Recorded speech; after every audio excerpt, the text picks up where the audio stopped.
we are back with another episode of PB Betting College Football Podcast. Paisley, week 11 in the books. Another heartbreaking loss for Penn State. Over that, another just awful weekend from that front. The betting also was okay, not great, not horrible, I guess, but below 500. Had a few highlights. But overall, I still ended up slightly below 50%. I think we got a little bit of bad luck too at the end of some of these games. But anyway, how was your weekend? Yeah, it was good. Like you said on the page, nothing crazy. I do want to send my condolences to all Penn State fans. I'm not the biggest Penn State guy, but I did feel bad watching that game and that ending. I really thought they had a case. I took them plus the points. I was telling you all week, and I was ready to screenshot my text message when I text right before the game. I'm like, Penn State outright, look out for it. And it was half joking, half not. And then they actually almost did it and then got the hearts ripped out. So absolutely crushing. But yeah, like you said, some good calls, some bad calls, right around 50%, rinse and repeat like it's been doing the last couple of weeks. But I feel like we definitely learned a lot about these teams this week. I know we're finding out a lot each week, but even some of these top teams and not in the best light, like in Indiana, I don't know, Case. I think there's a huge gap between Ohio State now and basically everybody else in the country.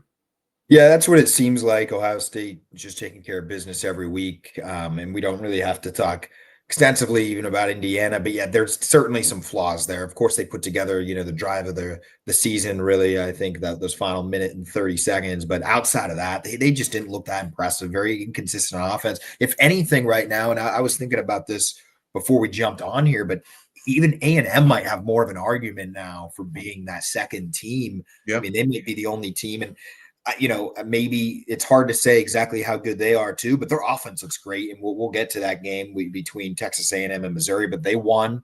Every time people start to kind of think about picking against them, they pick it up. So they might have more of an argument right now for rivaling Ohio State. But yeah, Indiana certainly did not impress me. Other than the final 90 seconds, all credit to them there. Right.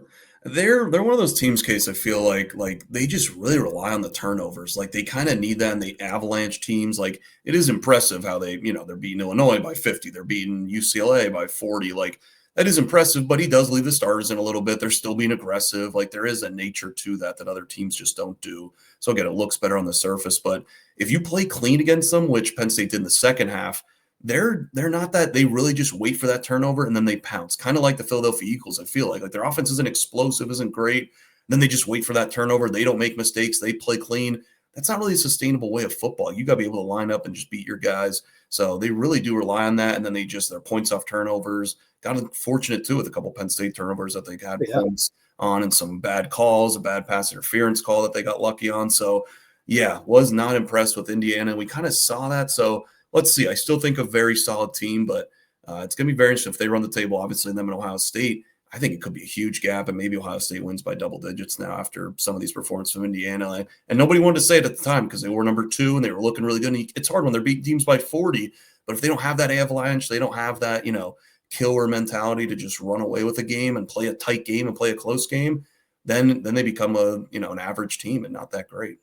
Yeah, and like you said too, Penn State did turn the ball over a couple of times. They turned the ball over right before half. That gave Indiana that 2-possession lead heading into the half. And that's the other thing is Penn State played far from like a perfect game. Like they made mistakes. They turned the ball over at times, and they still took the lead late with a real good shot to win the game. So clear difference. And I'm not trying to be an Indiana hater by any means. I mean, maybe I am also, but I truly it's clear there's a gap there. Like I would much rather play Indiana every week than Ohio State. I mean, you could just feel it, watching the game, being there, just the players, the explosive plays. Like Ohio State could just strike you at any time. I mean, so difficult to move the ball against them. They have, their safeties and linebackers are just so fast. They're freak athletes. Like Indiana just doesn't have that. They're built differently. And I'm not saying they're a bad team, but I do think there is that clear gap. And I think we'll see. I mean, they're going to have a chance to prove themselves. Otherwise, in that Big Ten championship game, I do think, they'll be okay here the rest of the regular season. I mean, Penn State wasn't much of a test, I don't think, but clearly there's nothing more difficult than them right now for the rest of the way. So we'll see. We'll watch that. But yeah, I'm more, if I was Ohio State, I'd be feeling really good right now. But anyway, so back to our cards. There was some positive. We both had Texas Tech, which was a great pick, minus 10 Yeah. and a half. Totally, dominated BYU. We both liked Wisconsin, so that was a double win there. We called that over Washington, and we're not going to break down that game unless we get to it at the very end with winners and losers. But typical, Wisconsin way how to win that game: rainy, low scoring, ugly. They found a way to win. I think, I don't know, it might have been you, Paisley, last night that sent me the video of them rushing the field. That was awesome to Mm. see. So yeah, huge win for them outright over Washington. Oh, and of course, I'm wearing the hat. Should have led off with this. Got the big win with Wake Forest plus Great pick. half. I'm repping the hat here. I only wear it about once or twice every year. I figured it would be a prime day to do that.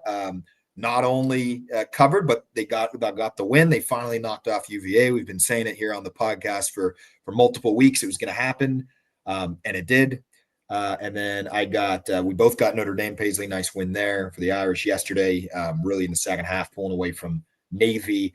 And then my only other green one was Clemson. Got the cover against Florida State. So that was my positives, wrapped with a whole lot of negatives from Saturday.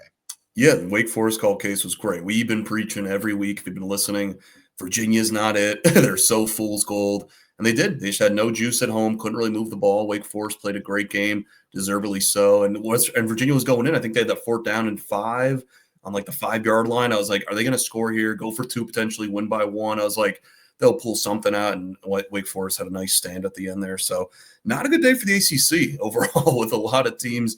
We'll get to one later in Louisville. They are throwing up on themselves. We talked about Duke.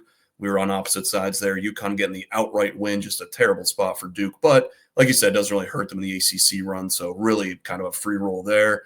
But yeah, a couple teams in the ACC, they weren't really ranked too highly. And now I think they're just going to move backwards. So definitely makes room for some of these other teams on the bubble. Yeah, one of my favorite calls definitely was Penn State. I loved that play. It was a scary play, obviously going up against Indiana, and no one was really picking against Indiana, but that was a fun one to start off the day.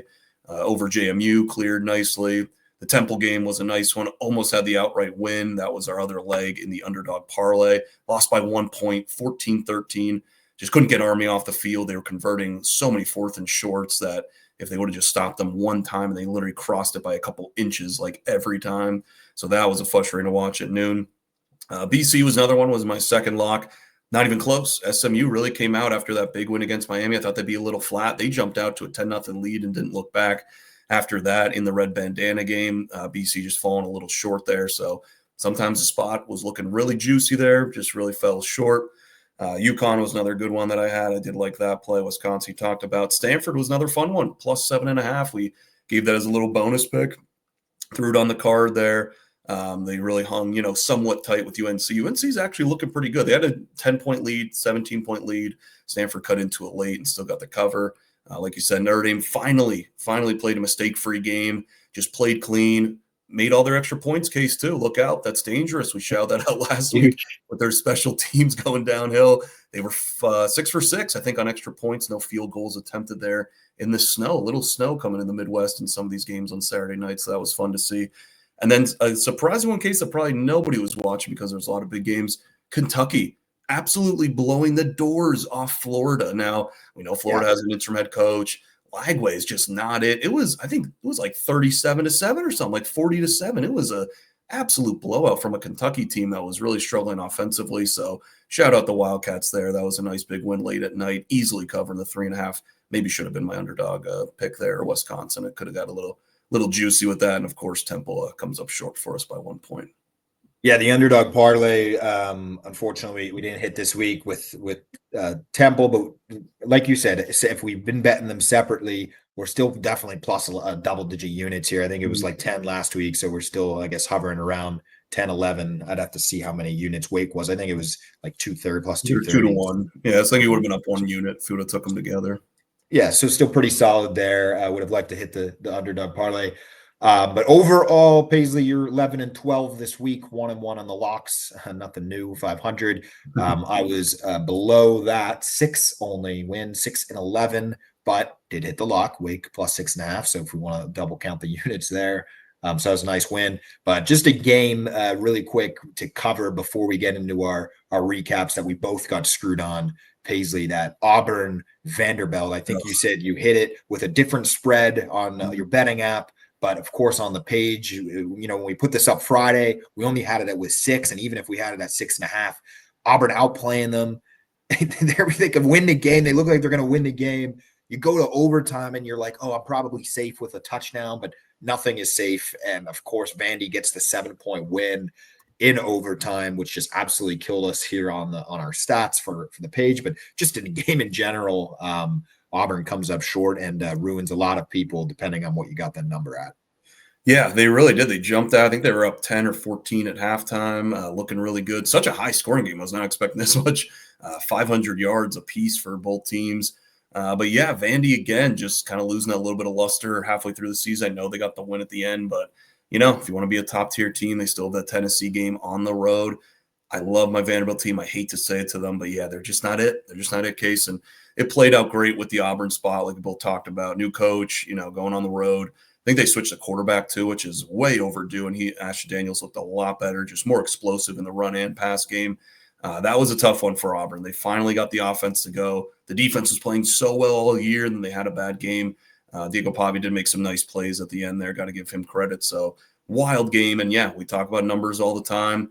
I think, did this one go into overtime too? I think it did. It was looking good. Then I think Vanderbilt scored to tie it late.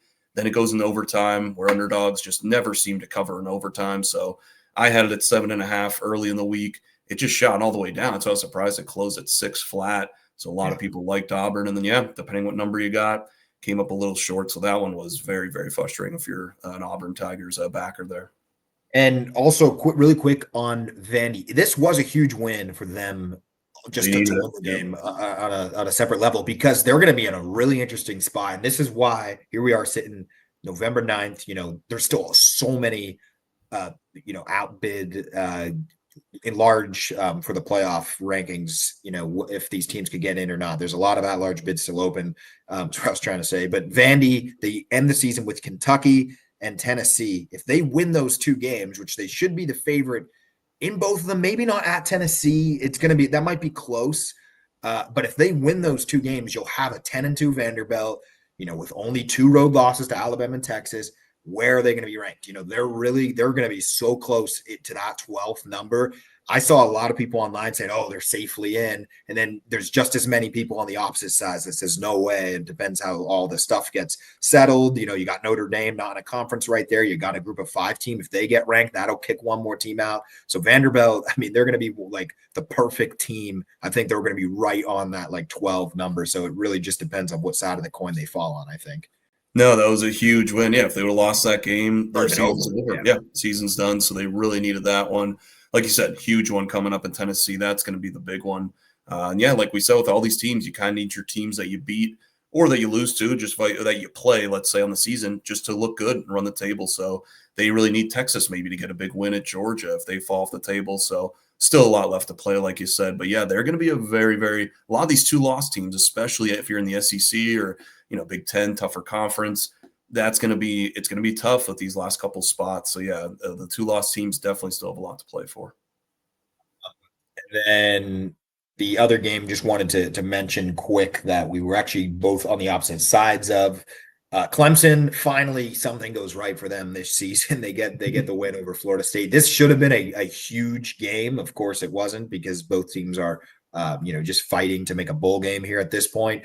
But Clemson out to an early lead, 18-0. Florida State tried to rally late. Florida State actually outgained Clemson in this game too, 360 to 319. I'd have to see how many of those came, later in the fourth quarter. But FSU made it a game. 2 crucial turnovers kind of ruined it for them. They are a complete mess right now, Florida State. I'm not sure what they're going to be doing with Norvell. It's hard to keep, for about 10 minutes today, I was thinking to myself, oh, wait, I think Florida State already fired him. And then I'm like, wait, no, they didn't. That was just LSU, Auburn, all these other teams that fired their coach. It's getting hard to keep track at this point. But I had to remind myself that Norvell hasn't been fired yet. And of course, with all the fake accounts and everything online, you have to triple check. But I don't know what they're going to do. They're a real mess. Clemson, this was just kind of a play for me that I felt like at some point they're going to get things together, and it was also more of a sell on Florida State. Even though they had the huge win, like over Wake a week ago, I knew that was fool's gold there. I didn't believe in them. But nonetheless, I got the spread great, but really Florida State is just in complete disarray at this point. Yeah, you were spot on that one. Got to give you props on that. Clemson did look good. They deserved to win. Florida State took a lot of money, too. That got driven down to like a pick 'em by game time there. But, yeah, that's a great program case that not a lot of people are talking about. Like you said, I kind of thought Norvell was fired, too. Like you just automatically think. I don't think there was any coach firings this week, which I think are any big-time ones, which is we haven't had that in 4 weeks, so the streak is over. But, yeah, that program has a lot of internal looking to do there. They rely totally on the transfer portal. Like we said, it's a dangerous thing. So a lot of these guys they got, like Castellanos, some of these other, they're not even going to be there next year, but you're loading up just for this year. So now you got to restart again. Just a terrible situation going on there in Florida State. But, yeah, this game should have been a lot bigger.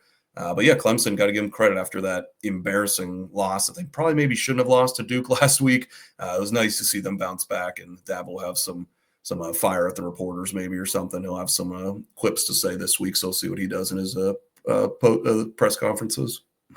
I don't think there was any coach fired. That is a very good point. I was even trying to scour the smaller schools here, and depending on how up to date our AI tools are, it doesn't look like any coaches fired today. So it could have been a low key winner. Congratulations to all the coaches out there for holding the line and keeping your job for another week. All right, that is our betting recaps. Just some of those games. Like I said, overall, that takes our record here to 196, 204, and 11. Paisley, you have a majority of the wins there for us on the page. We still got 4 weeks left, I guess, of the regular season, or 3 weeks left. So there's still, we still got a ton of games, and we're probably going to have another 80 to 100, honestly, games put on our page throughout, conference championship week. So definitely a chance to get above 50% if we could string some wins together. I feel like we're close. It's funny, like there's 3 or 4 games that I like every week. And like, they pan out, like the Wake, like Wisconsin this week, Texas Tech. And then it's like, I convince myself that I know what I'm doing, and then I look at my record and I'm 73 and 85. So it humbles you. Clearly I'd like to get just some more consistency. But all right, so moving on to the recaps. We'll kick it off Friday night. We were head to head on this one, Paisley. You were right on. Tulane getting the outright win over Memphis, 38-32. This was kind of a wild game. I don't know what points I even want to make on this. One, Memphis, I don't think was ever really as great in a real playoff threat as everybody was making them out to be. And I know we kind of talked about it too on the preview about how everybody's just writing in Memphis and that in the American. And there's like 5 teams right now covered or tied for top of that conference. So that is still wide open in the American. But crazy game, ton of points, ton of yards. Of course, Tulane looked like they were going to walk away with it, and Memphis came storming back here in the fourth quarter. And it wasn't like garbage time points. Like they had the ball 2 or 3 times with like 7 minutes and less to go in this game, down 6. Like they were right there.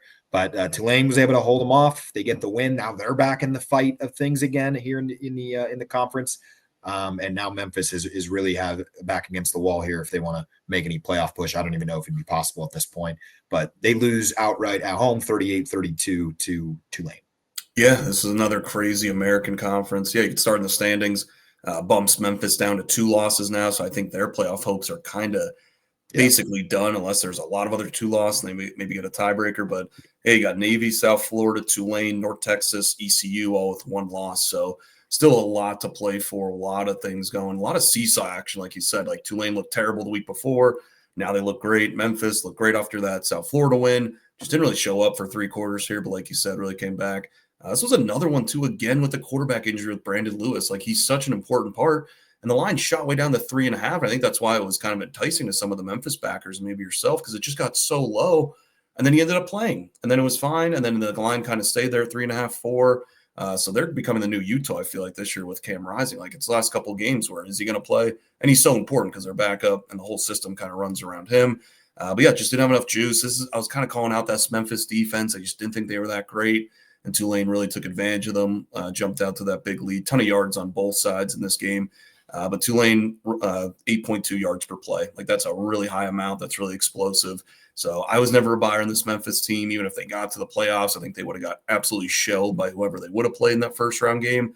But I think this Tulane team, maybe even South Florida, like we mentioned, even our North Texas Mean Green still in the fight. I think they could give a little bit of a better game, maybe not an outright win, or, they still might lose by 14 or 17, but I just didn't see Memphis as that top end team. So I was kind of hoping it would shake itself out and maybe we could get a South Florida, Tulane, or North Texas. And so that's what's looking like it's going to come down to. A lot of big games still in the American, like we said. So it's just going to be little elimination games each week. And Memphis, it was either going to be Memphis or Tulane in this game. And it looks like Memphis now is taking the back seat. But nice win for Tulane after that very disappointing performance at UTSA just 1 week ago. So a lot of back and forth. I feel like that could be a lot of teams around the country too. It's a lot of look terrible 1 week, look amazing the next week. Even we're seeing that in the NFL this Sunday too, as we record here with some of the teams. Shout out Miami Dolphins, looking like they were garbage and then beat the Bills outright. Not salty about that one. But yeah, it's just a lot of back and forth. So this conference is crazy. Not sure if I could really trust Tulane. I'd still put North Texas and UCF above them. But hey, they're playing some good ball right now. They got the quarterback settled. Retzloff got benched last game. He threw for 332, 3 touchdowns. So really nice win for Tulane there. Got to give them credit. Yeah, and Tulane also ends their season with FAU, Temple, and Charlotte. So definitely very doable for them. And also Tulane, they have 2 wins, Power 4 teams. They beat Northwestern and they beat Duke. It's true. 2 teams that are, decent. Of course, Duke lost this week to Connecticut, but overall, like Northwestern showed, decent at times. Like they're probably a 6-7 win team at this point. And Duke, I mean, they're right in the thick of things there in the fight with the ACC, despite having like 4 losses. They're like at the top of the conference. So could that win hold some weight at the end of the season if they do run the table? Maybe it helps them get the nod over, the Mountain West or Sun Belt champion, and we'll have to watch that. But that fight is really, getting good here in the last 3-4 weeks. It'll be fun to see not only who comes out on top of the American, but then also just comparing that champion to the, Sun Belt, Mountain West, or whatever champion as well. I think it's going to be a really good, last couple weeks. And, I don't know how it'll be all determined, but Tulane definitely in the fight. There's probably about like 8-9 teams there. Maybe not quite, maybe 5 or 6 teams in the group of 5 that are all still at war here. But we'll see. We'll see if they get ranked too. That'll be big to note, because as of this week, there's been no group of 5 team ranked in the playoffs. So maybe we'll see that changed here after Tulane got the big win. Yeah, it's a great point about the non-conference wins. I didn't even think about that. So if they get to a point, maybe they run the table and win the conference. JMU runs the table, wins the conference, but Tulane has those 2 big non-conference wins, and JMU doesn't. They lost to their one non-conference against Louisville. So could be a nice piece. That's a good point, Case. All right, moving on to Big 12 game day was there. This was just a disappointing performance, I think, for BYU. They go on the road, they get killed here, 29-7 on the road at Texas Tech. Texas Tech was up 26-0 in this game. Also, this could have been worse. I mean, the yardage wasn't that bad, 368 to 255, but Texas Tech, they had multiple chances in the first half to extend that lead. They kicked like 3 field goals in this game. Also, it was like 13-0. They could have went up 20-0 in the locker room, but BYU did get a big goal line stand there and held it to, I think, 13-0. Here I'm looking to going into half. But overall, turnovers was huge, 3-0. But overall, just not impressed with BYU. They are undefeated. They have everything to go for them. A lot of people were betting against them, including us. But you got to be disappointed if you're BYU. They just did not show up and show out for this one. Texas Tech, I think they're the real deal here. I think, this is their conference to lose at this point. But really dominating a performance, getting the win over BYU 29-7. Yeah, I feel like our records weren't that great this week, Case, but the stuff we were calling for all season, the Virginia loss, BYU is a little overrated. They're not good. Finally came to fruition and got to the public light here. But yeah, this was a cool scene down in Lubbock there in Texas Tech. Crowd showed up. It was their defense is legit. I think that's what I took away from this game. BYU's offense still not, top tier, but they absolutely shut them down. Just looking at some of their stats here, only 188 passing, 67 rush yards. BYU is a very good rushing attack team, but that Texas Tech D-line, they can get after you in the pass game. They really stop your run. So that is kind of one way if you're looking at Texas Tech at a higher level, you have to beat them through the air. So you got to have a good passing attack. You got to have a good quarterback that could throw the ball. You really cannot run on these guys. And if you don't have a good offensive line, it's going to be a long day. This was something that we kind of talked about. I just didn't really see BYU having a lot of success. Texas Tech kicked a ton of field goals. They were not scoring a lot in the red zone, a lot of field goals. Their offense is the only other part that's a little worrisome, but they do enough because their defense is that legit. It wasn't their best game offensively, but again, like you said, could have been a lot worse. It was 26-0 or 16-0 at one point, like you said. This final score, even looking like a 22-point win, could even been a lot more. So going to be interesting to see BYU because we kind of knew, this was an uphill battle, 10-point underdog. Not a lot of people are expecting to win outright.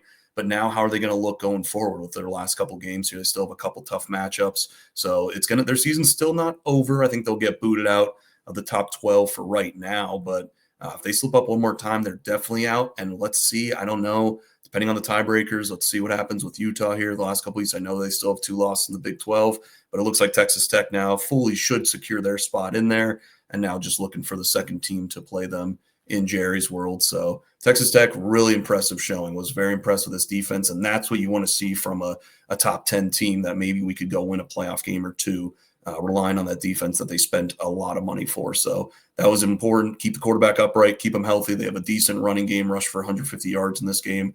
Very impressed with Texas Tech. I think they can make some noise in the playoffs now. And like we said, I think that Arizona State game where they lost with the backup quarterback on the road, I think that's more an anomaly. They have a lot other great weeks of football that they played here to show on their resume to be a top 10 team.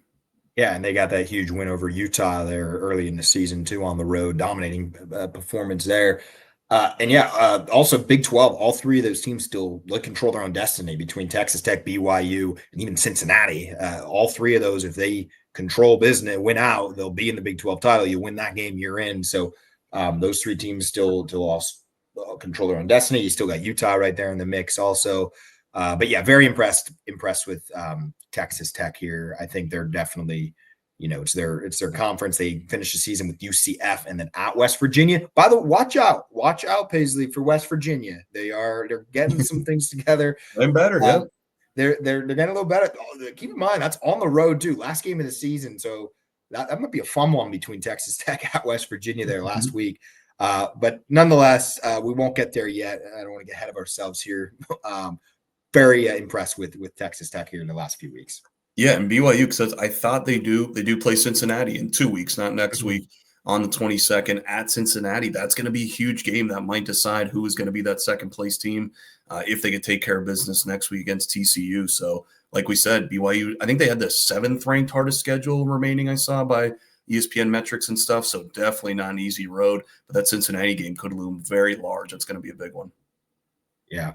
And with 7th in the ESPN ratings, I'm surprised then they don't play SEC games every single week for the rest of the way. But all right. So moving on to the SEC, we'll go all the way to Missouri, Texas A&M. A&M getting the win, 38-17 over Missouri.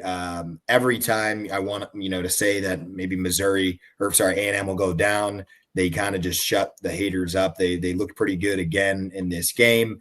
464 total yards. It was close early. It was like 7-0. There was a turnover. Second quarter, it was still a battle. But by the second half, A&M kind of just turned on the Jets a little bit. Got a huge touchdown early out of the gates in the second half. Was up 21-0 at this point. It was 24-7. The game kind of just felt like over at that point. Missouri, they were fighting though. They have the backup quarterback without Bo Prabula, so it wasn't quite the same, Missouri team maybe from a few weeks ago. But A&M, it pains me to say it, Paisley, they're at this point in the driver's seat. They're legit. I think it's really them. And then, like I said in the beginning, it'd be Ohio State, then them, and then Indiana. I would even put them higher than that at this point. It's not over for them. They still have to go to Texas last game of the season. Could they still slip up? Yes, but they look really good. They just have weapons everywhere. Like every time they look bottled up or like a third and long. They just make plays. And Marcel Reed, he you can say whatever about him. Like some people don't think he's that good yet, but then he could just toss the ball 4 yards down the field, and then their receiver will get 40 yards after the catch, and they just make guys miss. So they have athletes everywhere. They're really good. Their offense is good. Their defense still questionable at times. We'll see as they get into the fight for the SEC championship, actually, and then once we get in the playoff, that's going to be where the real, of course, war is won here. But I come away still impressed. I don't really have a ton to knock them on here. And then Missouri also, it is what it is. We kind of thought this game would go this way with the backup quarterback. They just were never able to quite put it together. Not blown out, but A&M just controlled this game and never really in danger here to lose. Yeah, like you said, it was a kind of clunky first half. Just couldn't really get the offense fully going. Now, whatever they're doing at halftime, these last couple games, the LSU game, they just poured it on. This game just kind of ran away with it, like you said, just really enforced their will. Really ran the ball well in this game, too, looking at their stats. They're just hard to stop. They ran for 243. They still have those athletes on the outside. So if they can outrun the ball and have a little bounce with that explosive pass game, they're going to be tough to stop. They're going to be so hard to stop for 4 full quarters. You're really going to need a top-tier defense that could match up with those athletes, be good stopping the run and the pass, which is hard to do. There's not a lot of defenses like that in the country. So Missouri gave them a good battle, for first half. Only 77 yards passing on the game. So, definitely had some struggles in the passing game with the third string quarterback coming in this one, which we knew was going to be a struggle. So, yeah, I think we both kind of liked A&M going into this game, kind of talked about it where, just thought the number was a little light depending on the Missouri spot and everything. And can that defense hold up? You got to really be an elite top 5, top 3 defense to slow this offense down for 4 quarters. And it kind of just, they ran out of gas at the end. And Texas A&M is just another step closer, like you said, really becoming that second team, especially after this weekend. I'd agree with you. I'd put them over Indiana, just have a lot more pieces. And that defense is kind of round in the shape. Like, Missouri scored a little late, too, in this one, too. They kind of kept them at 7-0 most of the game. So if that defense, like we said, could just kind of marry or be okay or average compared to them, keep letting that offense cook, they're going to be a dangerous team. Definitely a team that you do not want to play. Like you said, let's see how Texas looks this weekend. It's Georgia. I think it'll still be a big game, even if Texas doesn't hold up and maybe loses to Georgia. But that'd be another great test. They're on the road in Austin there. So definitely not an absolute slam dunk there, but that could possibly be to go undefeated on the season, which we would have never expected an undefeated season from Texas A&M. So got to give them a lot of props. They're doing it the right way. That offense is explosive and hard to stop. But tough one for Missouri, definitely with the quarterbacks going down this year. And they gave it their best, but Texas A&M, very impressive performance on the road. And unfortunately, I was actually on Missouri with the 7.5 points. So that's really? Never mind. It was, but to that point, and actually, when you were talking, you reminded me, when it was 7-0 in the second quarter. There was that everybody talks about how important those middle 4 minutes or middle 5 minutes are. I think they call it the middle 8, even between second quarter and the third quarter. And it was 7-0. Missouri was driving. They turned it over. A&M got the ball with 50 seconds and then scored just like that and went up 14. So it just completely flipped the game. And then literally first drive, second half, A&M just scores again. They go from up 7-0 to the game being over at 21-0 in a second. And it sounds like part of it could be luck, but good teams, they make themselves more lucky. You see it all the time. You can't consistently get lucky. There are things you do to put your team in a better position to make those plays. And I just think that, these better teams always find ways later in the season to do that. At least you always see it. I'd say more than, half the time that it's some sort of talent being into it. And that turnover is huge. You go up 14, you kind of take the crowd of it. Second half, you just go score, then bang, everything after 21-0. It's kind of, it's pretty much over unless, they really rally. But that's how this game felt.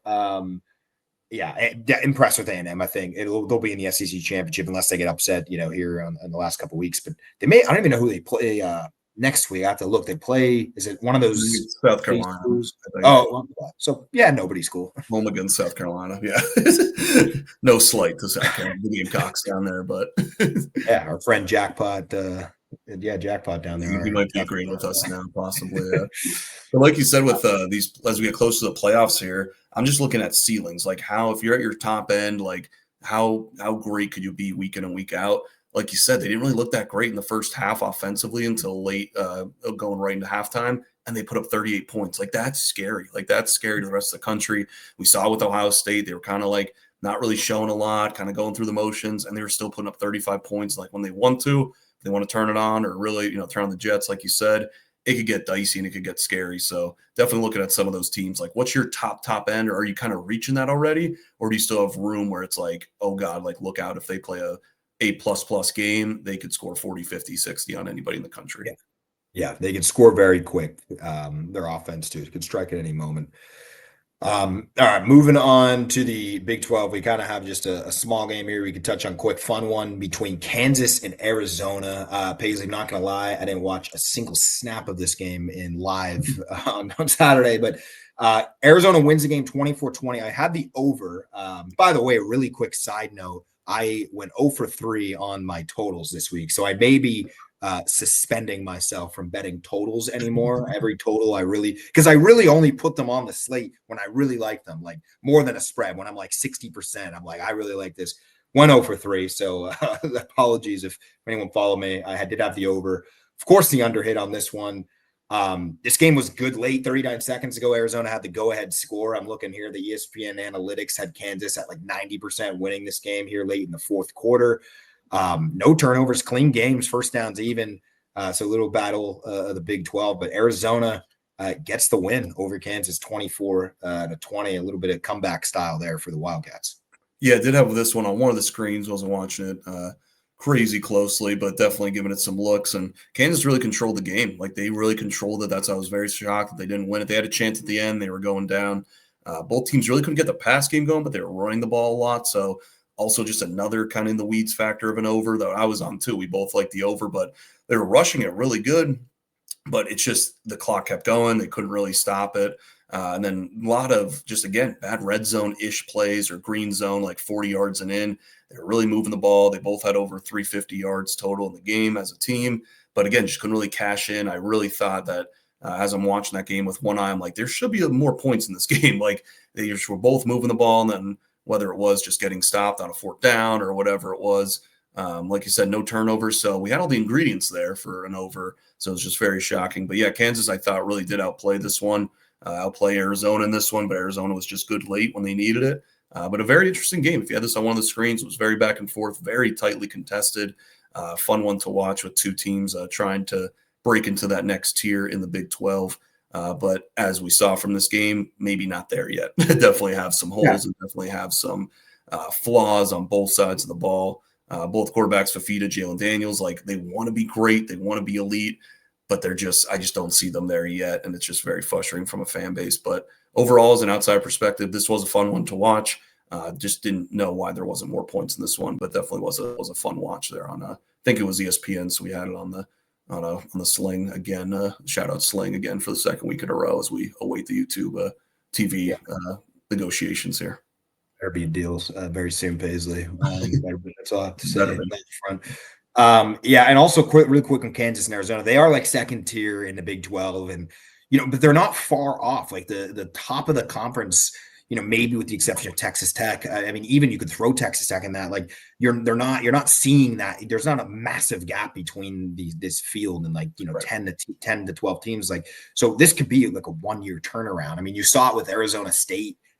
A year ago, they were predicted to come in last. They come out, they make the playoff, they win the conference. They had Texas beat. I mean, the preseason, like number one, like in going in overtime, they lost the game. So I can't say had them beat, but they had them on the verge there of getting a huge win. And, both these teams, Kansas and Arizona, very similar to like Arizona State, to these other teams, BYU, like the funding, the NIL, and, if you could get a decent coach in there and build something, this conference is wide open. And it's just kind of one of those ripple effects from Oklahoma and Texas leaving the conference and all this realignment. There's still yet to be those clear front-running teams in the Big 12. ACC a little bit too, but you still got, Clemson and Miami and Florida State. Even though they're a joke this year, overall, we still know they have the advantage in resources. But the Big 12 is really the one that is like wide open. Like you could have a bottom team come back next year and go like 10-2. So a lot of positive to look at, I guess, if you're a fan of either of these schools. No, that's a great point. And like we said, we keep harping on the Arizona BYU game, but they really should have beat BYU and maybe knocked them out a couple of weeks ago. But that's a great point, Case, that they're just looking for a couple top teams. Cincinnati, I think, is another great example where haven't been really known this year. They had the same coach, kind of muddling, and now they're popping and having a good year and maybe a chance to play in the Big 12 championship. So that's a good thing to keep on the radar. Would not be shocked if we see Kansas, Arizona fighting for a Big 12 championship spot maybe next year or the year after. All right, moving on. I'm going to skip Oregon, Iowa. We'll circle right back. I'm going to do LSU, Alabama first, just because I'm going to end it with the Big Ten. I don't want to give the SEC any more notoriety than they deserve. So, Alabama getting the win at home over LSU, 20-9, and we kind of talked about it, Paisley off podcast. Just like a very strange game, low scoring in this game. LSU felt like they should have covered this game. They were right there the whole time. It was 17-3 at half, but it was really felt tighter than that. LSU kicked a pair of field goals in the second half of this game to just try to prolong it. Every time they cut it to one possession, Alabama got the ball. They ended up kicking a field goal late to kick it back to two possessions, but I wasn't thoroughly impressed with Alabama, even though they covered here. They just didn't look great. A little sloppy. 2 missed field goals in this game, by the way, under like 30 yards, which I guess you might be used to, Paisley, with Notre Dame watching, extra points being shanked. But Yep. You don't see that very often, that those short of chip shot, especially from like elite schools, around the country. They weren't playing in a hailstorm either. So kind of surprising. But anyway, yeah, not thoroughly impressed with Alabama. They win the game, they get the cover. But I don't know, as we get into the end of the season, conference championship, them versus A&M, Texas, all these other schools, like I'm still not entirely sure exactly how great Alabama is. They get through that gauntlet of a schedule. So, maybe they're just kind of easing off the pedal a little bit. LSU's in a little disarray. But I don't know. We'll see. It's going to be fun these last few weeks. They got that huge rivalry game, by the way, coming up with Auburn. So can't wait for that at the end of the season. But Alabama gets the win 20-9 over LSU. Yeah, I'd be very worried about Oklahoma coming in. We'll preview that one later in the week, but might be on Boomer sooner in that one. Yeah, just a very interesting game. This played out perfectly for our cover case with LSU and just missed it by half a point, just couldn't get there. But yeah, LSU just could not score a point after I think they had an opening score, scored early in the game, and then they just went absolutely ice cold the rest of the game, for a couple field goals. But really weird game. If you had the under in this one, excellent call. Not a lot of points. A lot of field goals. LSU's defense finally woke back up after that embarrassing performance against Texas A&M, which we kind of call play with a lot of emotion, a lot of fire. But this offense is broken for LSU. They just cannot do anything. That was a huge worry throughout the season and just really did not look good in this one. And Alabama's offense, it's the same thing every game. And this is what's troublesome if you're a Crimson Tide fan or if you're looking to take that team to the next level and maybe be a championship contender. We know they could throw the ball. Ty Simpson's playing at an elite level, definitely up for a Heisman finalist. 288 through the air, definitely struggled on some throws, definitely wasn't himself. But give credit to that LSU defense. They definitely played better, and they have a good secondary. But 56 yards rushing case, this is what we've been talking about with Alabama. It's hard to be one-dimensional in today's day and age if you want to be, win a couple playoff games in a row, because teams could just scheme against you differently. They can, scout you a little bit differently, play it into your hand. So we know the passing game's there, and they could turn it on when it needs to. But this run game is a problem. The offensive line's not getting a lot of push, and I know they're winning these games, and I know it's great that they're winning these games, the close ones against Missouri, against Vandy, against LSU now, but there's something to it. There's just something to it. I don't feel great about this Alabama team. Still impressive that they got those wins. The South Carolina win, struggled to run the ball in that one and almost lost outright at South Carolina. So there's some signs here kind of similar to an Indiana team. I think these teams kind of profile a little bit similar to them in Indiana, where they're winning, they're looking good, but there's just still something at the bottom of the surface where you don't feel super comfortable, or there's definitely some holes that I could see being exposed against a good defense like Oklahoma maybe this week, or against a good team in the SEC championship like Texas A&M. So a lot of these teams, I know we're not, showering a lot of love on a lot of these teams, but there isn't a lot of great teams at the top. There really isn't. And we're looking for 2 through 8 to really pop here and take that next step. But if you're back in Alabama, you would really want to see them, put their foot down in this one and really look clean and look good. but they really still are struggling to run the ball, and they're getting by. And their offense is good enough, and I think that's a credit to Ty Simpson and these receivers. But definitely a sloppy effort coming off the bye here at home against a depleted LSU team. Just wasn't an AA plus performance. And I'm telling you, Case, look out for this Oklahoma team. They're hot. Defense is playing really good. I am going to be so locked into that one. That's going to be a fun matchup. It's in Tuscaloosa, so they have that advantage, but that's going to be a great litmus test for Alabama to see where their team's at and if they could maybe take it to that next level. Yeah, no, that'll be a huge game, and that's like also the committee's worst nightmare probably if Mhm. Alabama loses a game and then let's say they go and lose the A&M then in the SEC championship. Like, what do you do with all those teams? You'd have Texas, you'd have Vanderbilt, you'd have Alabama. I guess Ole Miss in that scenario would be like safely in. Yeah. But no, great point in the last few weeks. And yeah, I'm not sold on Alabama at all. They look they're a solid team. They're getting through it. Another win is a win, but I do yeah, they could have a couple of losses, and that Oklahoma game will be huge. Even that Auburn game, which they're probably going to be double-digit Yep. favorites in that game. That is a rivalry game. How many years do we see that come down like the last snap? So they're I don't think by any means safe yet. I truly believe like really Ohio State is like the only safe team right now in the country. I guess Indiana just because their schedule, and I think I said this a week ago, but so now that's really true now that they got through Penn State. But yeah, pump the brakes a little on Alabama. A win is a win. They got the cover, but ended with Oklahoma and then Auburn and then, SEC championship. That loss of week one in Florida State, I don't know if it'll end up coming back to hurt them, but it certainly will be a factor if they lose one of these games because it'll bring up a lot more questions, I think, than people, would ask if they keep scraping by. Yeah, and we've had less talented Auburn teams and more talented Alabama teams that played super close games that last week of the year. So, like you said, they're definitely not out of the woods. They're a little bit closer, I think, than what people want to give them credit for. So that game's at Auburn too, which is always a tough place to play. So still a lot of work left to do for Alabama, and not fully buying into them. I think we can both agree. All right, going to the CBS 3:30 game slot pays. This one was awesome. Number 6 Oregon getting the win in Iowa City, 18-16. I think we were the only people in America on Oregon. They did not cover. They did not look thoroughly impressive here through offensively. But just really quick on this game, it was like the most Iowa style, Big Ten game. Rain coming down, dark out, in the second quarter through the rest of the game. Sloppies. We had turnovers.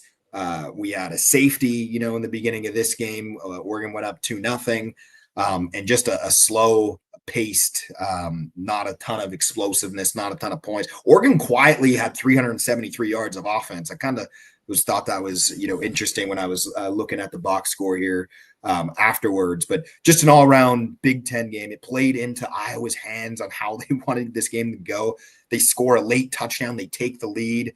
I know exactly what that's like, given I was just in Penn State, Indiana this week. But you take a late lead, under 2 minutes left, crowd's going crazy. You have them on the back against the wall. Oregon goes down. Dante Moore, not the prettiest games in the world, but when it mattered most, he had like one big play. They go down, they kick a field goal, they get the win. Of course, we were both on Oregon with the cover. That failed. So shout out, I guess, to everyone else in America that was on Iowa. But nonetheless, a sloppy game. I don't know how I should feel about this one. Basically, I'm interested in your thoughts on how we want to feel about Oregon, because this is a tough, gritty game. They win, but like they don't look overly impressive, but they're clearly good. Maybe I was just too high on them earlier. I don't know. I'm interested in your thoughts though on this one. Oregon, Iowa. Yeah, there's a lot of factors in this one. I think when you watch the game, I think the number one thing is the rain. I always talk about the weather on the podcast here, but that it was downpouring the entire game. So if it's a clear day, 50 degrees, I think this game would have played out a lot different. That was something I think we forgot to mention in the podcast, that we're calling for a lot of rain, but we knew it was going to be grinded out as a total at 40 even before all the weather and everything. But it played out just like that. Like you said, classic Big Ten game. This one, I don't know. I might be against the public or what people are thinking. I thought Oregon should have covered this game pretty easily. Honestly, watching that full game, had my full attention on that one as I was watching that before the Notre Dame game, and they really controlled the game from the start. It just felt like all game Oregon should have been up more, but they just weren't really taking that big lead. How in the second quarter, third quarter, they were letting Iowa hang around, and then Iowa just had, I feel like, 2 good drives out of like 10 or 11, and then they led the touchdowns. Like, you got to give them credit; they threw the ball and they needed to. Kukowski looked horrendous besides those 2 drives. Like, he could not throw the ball. The rain was definitely a factor for the passing game, so I'll give the quarterbacks a break there. But you look at the run game's case, 280 or 261 for Oregon, only 101 for Iowa, and they had the more running quarterback, a little bit bigger. They used him a little bit more. I think he had over 10 plus rush attempts. Dante Moore could run it, but not really that big, strong, powerful runner like Iowa. So going to the game, the rain, the sloppiness, like you said, played right into Iowa's favor. And I thought Oregon actually held up pretty good. Their run defense was good. They were very physical. They were creative with some of their run plays on the offensive side for Oregon. So looking just at this box score, I think if you dig in a little bit, I feel like Oregon should have won, but they needed a late field goal to win, which was troubling, like you said. So just a crazy game. You throw in the weather, you throw in some of just the fluky punts. I mean, that could have easily been 14-0 to start the game if it wasn't for the Iowa punter having some miraculous plays, especially on the second one, where he hits it backward and kicks it out of his own end zone. And I'm like, are you allowed to do that? Like, is that legal? And it was perfectly legal. So again, heads up play, smart play, but that could have easily been at the worst, like maybe 10-0, 14, 13-0. Like, it could have been off the rails from the start, but I think Oregon really controlled this game. Iowa just did what they normally do. I'm just not a fan of this Iowa play style. It's so annoying. They just kind of hang around. It's not fun to watch. And then they just wait for the other team to mess up, or they just play clean. They just didn't really impress me. I just was not really impressed. I was very impressed with Oregon, honestly. So not much changed about it this game. I give them some breaks because of the weather on the road. Nobody could really throw the ball. And even if you did, it was going right through the receiver's hands. Like, it was just one of those complete wet and sloppy games. But that throw at the end down the sideline that Dante Moore had to set them up in a field goal range is one of the best throws I think we've seen all season. You just put it right on the numbers. Just an excellent throw over the cornerback's outstretched arms that set him up for a closer field goal. And that was a big kick from the field goal kicker, like Dan Lanning was saying. That's not an easy kick at the end of the game. To go, you're down 2, you need that field goal to win the game, or you lose. So that could have been easily a bad snap, a bad kick. And you're looking at Oregon taking a loss, and Iowa maybe run the table here. But I don't know. I just didn't buy this Iowa team. I'm still not buying them. I think the final score was a little misleading. If you dig into the box score, I still think Oregon is in a good spot. I think they're a good team. Maybe digging them a little bit, but I thought they should have won this game and covered if they would have just been a little bit cleaner and if the weather could have held up a little bit more. But they do still have some tough tests. They got USC, who's definitely playing some better ball. They got at Washington at the end of the year. And I think they have another game maybe sprinkled in there too. So definitely not an easy road for Oregon. They definitely still have their work cut out. I don't know if I trust them to run the table. Like, I could see them slipping up maybe against USC or Washington. But I still hold this team in a high standard. I think it was more just a bad perception of the game and everybody making a big deal about Iowa and the rain and the slop and everything. Yeah, they have Minnesota this week too on a Friday night, I believe. Okay, So Minnesota, yeah. that's not, it could be a trap spot we've seen a lot of times on Fridays. But yeah, not a difficult, or not an easy schedule, I should say, the last 3 weeks. Also, another committee nightmare. You have an Oregon team that does drop one of those games, misses the Big Ten championship. Then how do you compare, that 10-2 Oregon versus a 10-2 Vanderbilt, or whatever, 9-3 Texas or something weird? Yeah. So another possible scenario. But yeah, Oregon controlled the game. They had over 100 more yards passing. I don't think anyone really felt like Iowa deserved to win until, like I said, those last 2 minutes when the crowd gets into it, you take the lead and it's like, oh my God, Iowa is actually going to win this game, aren't they? Also, that their quarterback Gronowski, he has a rushing touchdown, Paisley, in every single game. Did you know that? I did not. That's pretty impressive. There was only 2 players in the country going into yesterday with a touchdown in every game. And I only knew this because I was at the Penn State game. It was Katron Allen and this guy, Matt Gronowski. And I was like, there's no way he has a touchdown in every single game. Sure enough, I pulled up the stats. He did. He had one yesterday. So, that's Very interesting. I said he should be in the Heisman. Where's he in the Heisman ranks here? Because he has 300 yards passing on the season, probably. But 300-yard passing. Yeah, that's all for 9 games.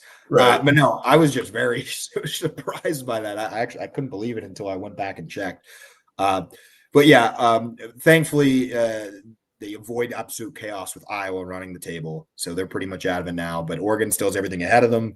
We'll see how they close out. They got like those games you mentioned, could easily drop one of them. But yeah, they're everything's still in front of them, even for the Big Ten championship. Really, assume if they would need Ohio State, I guess, to lose to Michigan and force a tie of some sort. But nonetheless, they should be in, even if they don't make the Big Ten title, they'll get in at 11-1. So big win for Oregon. Definitely a gritty win on the road in the rain at a tough place to play.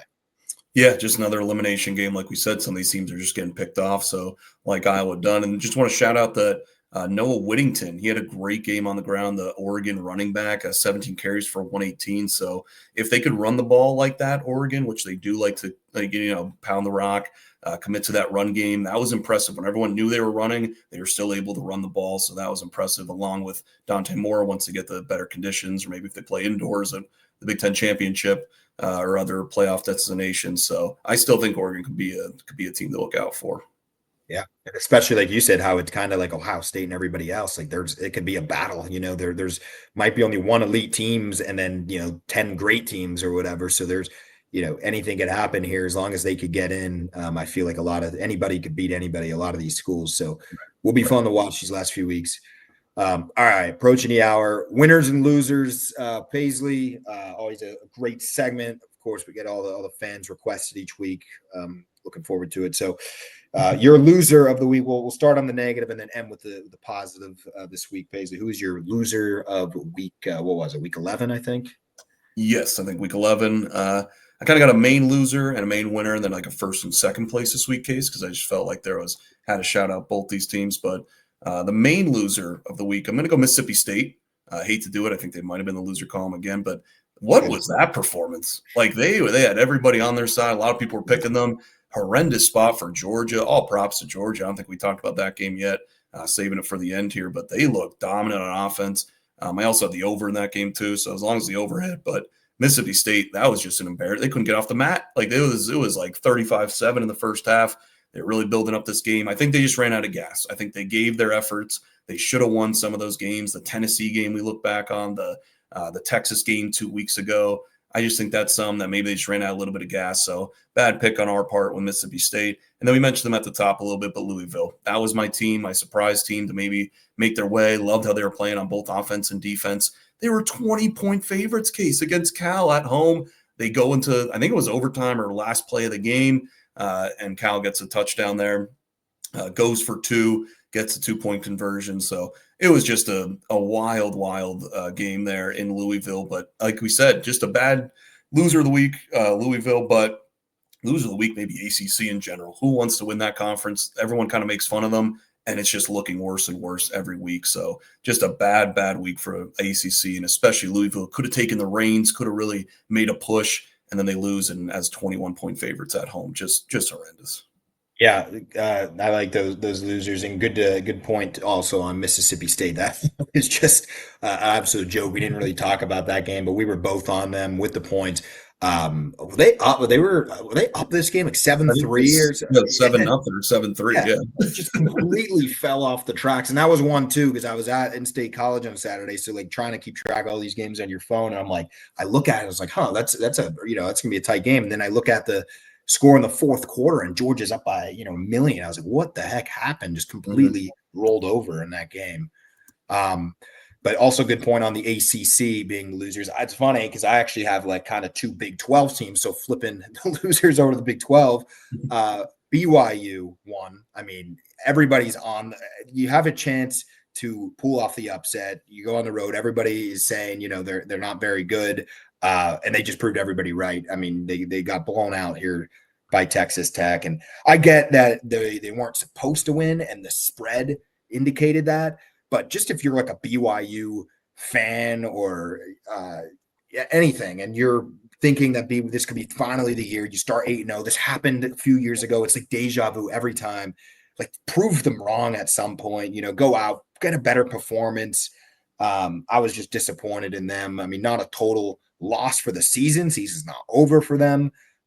But somebody has to be my loser of the week, and I'm going to congratulate it to BYU for doing the same thing. It seems like that they always do, and that start very hot, and then they just roll over and will lose their last few games. We'll see if it happens. Schedule's difficult. Better win some of these games. Otherwise, it's going to be the exact same thing, and we will never take them seriously every year when they're in this point at 8-9-0. So disappointing. I know they weren't supposed to win, but congratulations, BYU, loser of the week. And then also in the Big 12, I'm just going to throw this in there because it ticked me off too. TCU, who I was high on early in the season, thought maybe they could win the Big 12, be a dark horse.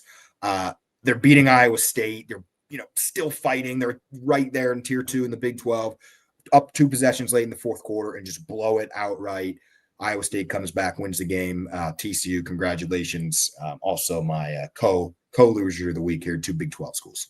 No, that's fair. Yeah, TCU's another team where, we were kind of high on them. A lot of people were liking them. They just completely fell off the map. I don't know what happened to them. I haven't really been following them too much, but could have been that team to take that next step. They really been falling off. Very disappointing there. And BYU, just deja vu again. Let's see if I could see them losing even a couple more here the last 3 weeks of the season. So big games for BYU and the fan base coming up. All right, Paisley, who is your winner of the week? So my big winner of the week, I want to shout out slightly. We did shout out Wisconsin Badgers, huge win, first Big Ten win. They are my mini winner of the week. Love that win. That was a great pick by us. But my big win case, not sure if you're going to have the same one here. We're going Rainbow Warriors, the Hawaii Rainbow Warriors. You got to be kidding me, Paisley. Did you have it too? I swear that was my winner of the week. Not only that, but just continue. Go ahead. That's why I wanted to have the second one just in case, because I didn't want to spoil it for you. I knew you follow your Hawaii Rainbow Warriors. I do have 2 also.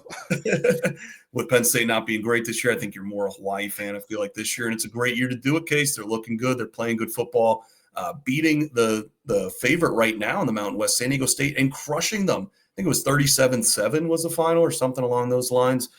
Really controlled that game, dominated that game. I was so back and forth in that game. I didn't know who to pick. I stayed away. Actually took the under, and it actually somehow hit. But yeah, that was a huge win against San Diego State, who was undefeated going into it.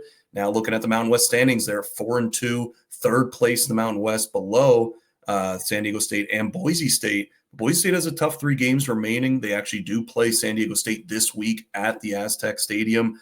So if San Diego State could knock them off, I think Hawaii would slide into that number 2 spot, maybe be in a chance to play in the Mountain West Championship, possibly another rematch with San Diego State and or Boise State. That's going to be a huge game this week in the Mountain West. But Hawaii really coming up the boards. They had such a bad start to the season in the middle there when they lost their quarterbacks. That's why they have the 2 losses. But they're really playing some good ball right now on the island, winning off the island, on the island now. So that's funny that we both had them, but shout out the Rainbow Warriors. We are the biggest fans on this podcast of the Rainbow Warriors. I really did not. I was like, there's no way Paisley will agree on this one. Because some teams are some obvious ones. But no, I had 2 winners of the week. Mainly was going to be Hawaii. I was going to say quietly because I didn't think you were going to be picking them. Quietly sneaking their way here in the Mountain West for all the points you just said. Not only do they get the big win, but they're right up at the top of the Mountain West. They have a real shot here to win this conference or at least get to the conference championship. Didn't think many people were watching, but I'm glad to hear the PB podcast, also known as the Hawaii football podcast, I guess.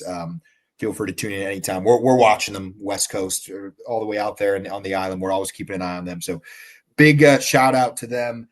And then also Paisley, I got a possible one here for James Madison, because even though it was not a great dominating performance, a win over Marshall, they did what they needed to do. And all these other teams in the American, as they keep fighting each other and losing these close games, you could have a scenario where they beat each other up in the American, and you could have a James Madison conference championship in a weaker Sun Belt as long as they control their own, as long as they keep winning.